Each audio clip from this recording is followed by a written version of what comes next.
Hi everyone, I'm back to read the next Caroline chapter.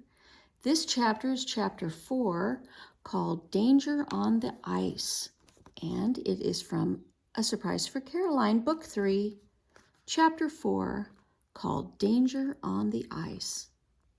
The next day, after lessons with Mama, Caroline told Lydia and Rhonda to head home without her. I'll be along shortly, she promised. I need to see the blacksmith. She found Joseph working at his forge, shaping hot iron into a tool. "Excuse me," Caroline said, staying a safe distance from the forge as Papa had taught her. "Might I borrow some cartwheel rims?" She pointed toward one of the shop's dim corners, which was cluttered with all sorts of stray metal pieces and tools. Joseph laid down his hammer. "Whatever for?" "Lydia and Rhonda and I want to have hoop races," Caroline explained. "I've got 2 small ones," Joseph said. "You're welcome to borrow them." Caroline collected the 2 narrow iron rims, each about waist high, and headed for home.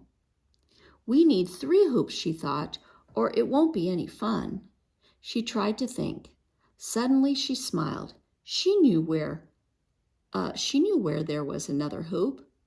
When she got home, Caroline headed to the family storeroom, and where Grandmother's spinning wheel sat among traveling trunks and old pieces of furniture. Grandmother hadn't had any wool to work with in months, so the spinning wheel was dusty. It was made almost entirely from wood, but it had a narrow iron rim to hold the wheel together.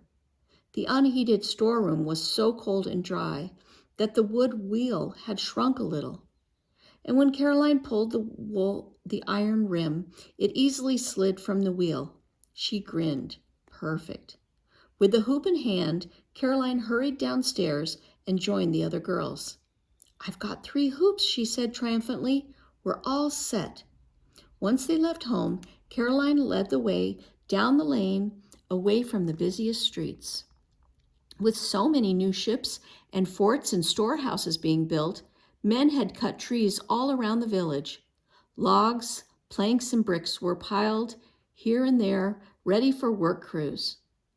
The girls took a footpath out of the village and soon arrived at a quiet, sloping meadow. "See," Caroline said, her breath puffing white in the cold air. "There's a nice crust on the snow." Lydia considered the slope. "We won't be able to run alongside our hoops in the snow," she said. "I thought we could launch the hoops from the top of the hill," Caroline said. "We can all send our hoops down at the same time. The first hoop to reach the bottom is the winner." She pointed. The gentle slope stretched down to the lakeshore, but a fallen tree at the bottom, now covered with snow, would keep the hoops from rolling onto the ice. "That's a good idea," Rhonda agreed. She pulled her scarf more snugly around her neck. "Ooh, that wind is chilly. I wish the sun were out today." "We'll stay warm as long as we keep moving," Lydia promised. "Let's line up here on the hilltop." The 3 girls positioned the hoops. "Ready?" Rhonda called. "Go!" And Caroline sent her hoop sailing, but it quickly fell over. Keeping a hoop going on the slick slope was tricky. "This is harder than racing hoops on grass." Lydia gasped as the girls trudged back up the hill. After their 3rd try, "I almost had it," Caroline said. "Next time my hoop will surely reach the bottom." "Perhaps," Rhonda said with a teasing smile, "but my hoop is going to beat yours." As Caroline positioned her hoop for the next launch, she paused to enjoy the cold air against her face and the sound of footsteps crushing on the snow. Rhonda's cheeks were flushed pink and her eyes sparkled. Lydia laughed as she struggled the last few steps to the starting line. Finally, Caroline thought. She wanted to cheer. This time Lydia's hoop rolled all the way to the bottom of the hill. It hit the fallen log and fell over. "I win," she crowed. "This time you do," Rhonda informed her, "but Caroline and I will catch up to you." Soon all the 3 girls were able to keep their hoops rolling. Let's start keeping count, Lydia suggested. If your hoop hits that little rise first, you win a point.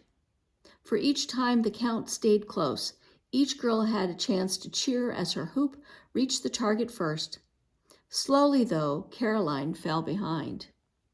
It doesn't matter, she tried telling herself, but she couldn't help wanting to win, or at least catch up. After coming in last 3 times in a row, she paused at the top of the slope, thinking. She was using the hoop from the spinning wheel, which was not as heavy as the others. Perhaps she just needed to push her hoop harder. Ready? Rhonda called again. Go! And Caroline launched her hoop with all of her strength. The 3 hoops rolled down the slope faster and faster, and Caroline's hoop stayed out in front. I'm going to win this time, she cried. She clapped as her hoop sailed to the bottom. Instead of falling over, though, the hoop kept spinning. It rolled right up the snow mound that covered the log. Then a gust of wind grabbed the hoop, carrying it over the rise and out of sight. Caroline's excitement turned to dismay as her hoop disappeared. The 3 girls stared, open-mouthed. My goodness, Rhonda said. They scrambled down the slope and over the log. Caroline stared at the frozen lake. Where's the hoop? She asked. Do you see it? No, Lydia said. Rhonda shook her head. Caroline scanned the ice, looking this way and that. She couldn't see the iron hoop anywhere. The wind must have taken it all a long way, Rhonda said at last. Caroline lifted her chin. Well then, she said, we need to go out on the lake and look for it. Lydia frowned. Caroline, no. We don't know if the ice is safe here. I can tell if ice is safe, Caroline protested. No, Lydia said. We're out of sight from the village. We mustn't go out there. Caroline rubbed her mittened hands together anxiously. I can't leave the hoop behind, she told the other girls. It's the rim to Grandmother's spinning wheel. Lydia's eyes went wide. Did you ask permission before taking it? No, Caroline admitted. Do you think Grandmother will be angry with us? Perhaps you should have thought about that before taking her hoop, Lydia said. Honestly, Caroline. Stop scolding me, Caroline burst out. I wouldn't have taken the hoop if you 2 had been more friendly lately. Lydia planted her hands on her hips. This has nothing to do with Rhonda and me. You're the one who took the hoop. Stop it, Rhonda cried. Arguing won't help anything. She looked at Caroline.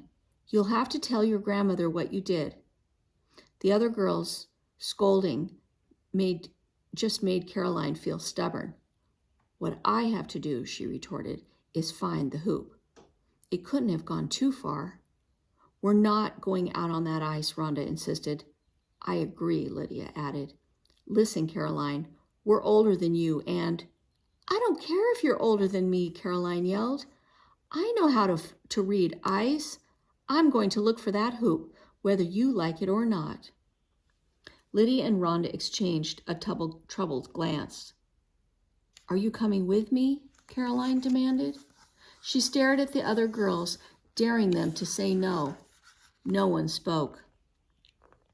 Fine, Caroline said. I'll go by myself. And she turned away. Her hands were shaking and her stomach felt upset. But I can't change my mind now, she thought. She turned her back, straightened her shoulders, and walked onto the ice. Caroline hadn't taken more than 3 steps before Lydia said, Caroline, wait, I'll come with you. Me too, Caroline said with a heavy sigh. Caroline blew out a long, relieved breath. Thank you, she said with frosty politeness. Looking over the lake, Caroline felt a whisper of unease. Was she doing the right thing? What would Papa think if he could see her now? She thought she was becoming the steady person Papa wanted her to be. She didn't feel that way now. I made a mistake by taking the hoop without permission, Caroline thought, but I'm trying to be responsible and bring it back. That is the right thing to do, isn't it? One thing was certain, she needed to remember everything Papa had taught her about safety on the frozen lake. She turned and stepped back on the shore. Then she poked among the trees until she found 3 long, stout sticks. She handed one to Rhonda. "Carry this so that if it's even with the ice," she told Rhonda. Rhonda looked confused. "Why?" "The wind can shift the ice and cause cracks," Caroline explained. Seeing the look of alarm on Rhonda's face, she continued quickly. "But you usually have warning. When the ice cracks, it sounds like a pistol shot. If a crack did open in the ice and you fell through, the stick would catch you on the ice and keep you from drowning." "People hardly ever fall in," Lydia added, but she looked nervous. She took her stick. "Let's get started." The girl stepped onto the ice, and Caroline peered into the distance until her eyes ached. She could hardly tell where the ice ended and the sky began. Everything looked gray. "That hoop has to be out here somewhere," she told herself. At least the ice was good, thick, and white. The day was growing colder, though. The wind raced across the frozen lake, and Caroline's fingers and toes were soon numb despite her thick woolen mittens and socks. "We're getting awfully far from the shore," Lydia said finally. "We should turn back." "I see it," Caroline cried. "It's just ahead." She began to hurry. Suddenly, Lydia yelled, "Stop! The ice is broken up there." Looking up, Caroline saw that they were reaching the end of the solid ice shelf that stretched from shore. The hoop lay near the shelf's edge, and just beyond, big pieces of ice bobbed lightly.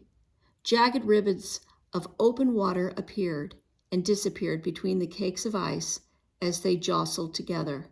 Caroline swallowed hard, trying to read the ice as Papa had taught her. "I can still get the hoop." "Caroline, do not go any farther," Lydia ordered. "I forbid you to take one more step." "I'll be careful," Caroline protested. Rhonda grabbed Caroline's arm. "Don't you dare," she said. "Lydia's right." Caroline clenched her teeth. She was not going to permit Lydia and Rhonda to order her around, not when she was so close to the hoop. "I know what I'm doing," she insisted. "You two stay here. I'm the lightest." Ignoring the other girls' warnings, Caroline began walking forward, step by careful step. She tapped the ice ahead of her with her stick, checking for any signs of weakness. She pushed her hat back, uncovering her ears even though they pricked with cold. If the ice cracked, she wanted to hear it.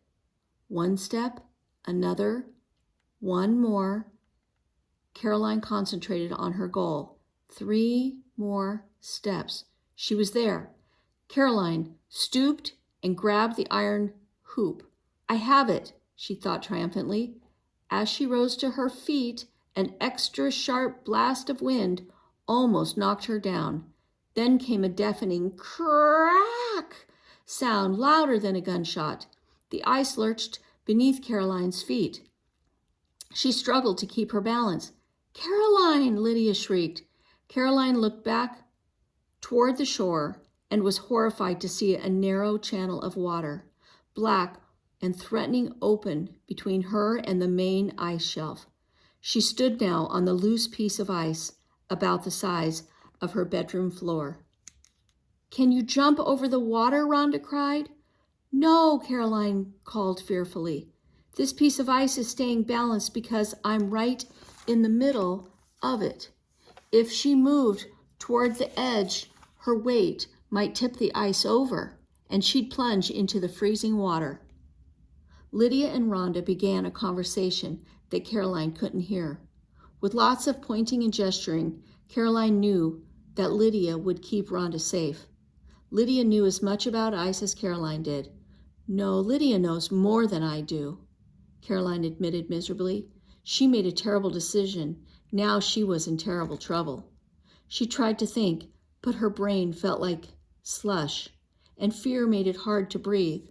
What if the wind pushed all these loose pieces farther away from land? Help me, she pleaded, blinking back tears. I don't know what to do. Caroline, Lydia called. Crouch down. For once, Caroline was very glad to get an order from her cousin. She obeyed, and Lydia continued, Now stretch out on your stomach. Caroline slowly stretched out on the ice, gasping each time it wobbled beneath her. Despite her thick coat, laying on the ice sent a deeper chill into her bones. On the main ice shelf, Lydia lay down in the same manner. Then she inched her way over the ice toward the crack. Rhonda held on to Lydia's ankles, ready to yank her back if the ice gave way. Lydia stopped when she was near the edge of the ice shelf. Then she extended her stick slowly across the water and over the ice cake toward Caroline. Grab the end! Caroline snaked her hand forward and grasped at the end of Lydia's stick. Don't try to pull me over, Caroline begged. I'll fall into the water. I'm just going to hang on, Lydia promised. And while Rhonda goes for help, knowing that Lydia was at the other end of the stick made Caroline feel a little better. At least she wasn't going to drift away. As she watched Rhonda hurry off, Caroline tried to slow her racing heart. Lydia was in a bad spot too. And what if the ice Lydia was lying on broke away as well? Lydia is risking her own safety to help me, Caroline thought, with a new stab of fear. In fact, both Rhonda and Lydia had taken a great risk when they followed her onto the ice. Caroline felt tears brim over and freeze on her cheek. She'd made many mistakes that day. No wonder the other girls didn't always listen to her ideas. Caroline didn't know how long she lay shivering on the ice, clutching Lydia's stick, before she heard a distant shout. Rhonda appeared on the shore, but she was alone. Caroline's hopes sank. Why hadn't Rhonda brought help? Then she saw that Rhonda was dragging a long plank of wood. I found a board, Caroline heard Rhonda say. Good, Lydia replied. Lay it on the ice and then slide it over the water to Caroline's piece of ice. Carefully. Rhonda placed the board on the ice shelf and gently pushed it forward. One end came to rest right beside Caroline. Caroline, Lydia called, we'll hold down this end of the plank so that you can walk across. Moving as slowly and steadily as possible, Caroline began to rise to her feet. She had to let go of Lydia's stick so that she could use both arms to help keep her balance. Each time the ice bobbed beneath her, she caught her breath. Finally, she was standing upright, but although the plank rested right beside her boots, she couldn't seem to take a step. Caroline looked at her cousin. What if the plank pushes my cake of ice underwater? It won't, Lydia promised, and with a deep breath, Caroline stepped onto the board. It was very narrow. She took one last glance at the hoop. She wanted to grab it, but she was afraid that carrying it might throw off her balance. Caroline began to walk along the plank, placing each foot carefully. Her legs trembled with cold and fright. She waved her arms wildly to keep from falling off the board. When she reached the channel that had opened in the ice and saw the dark water moving restlessly below her, she froze with terror. If she lost her balance, she'd fall into Lake Ontario. The icy water would soak her heavy clothing, making it impossible for her to swim. Her hands would be too numb to grab Lydia's stick. The older girls wouldn't be able to save her. Almost there, Lydia called. Rhonda added, You can do it, Caroline. Their encouragement gave Caroline the strength she needed to take another step. Keep going, she told herself. Don't stop moving. Don't look down. Just keep going. It seemed to take forever to inch over the open water. Finally, Caroline moved past the channel. She'd reached the ice shelf. She was safe.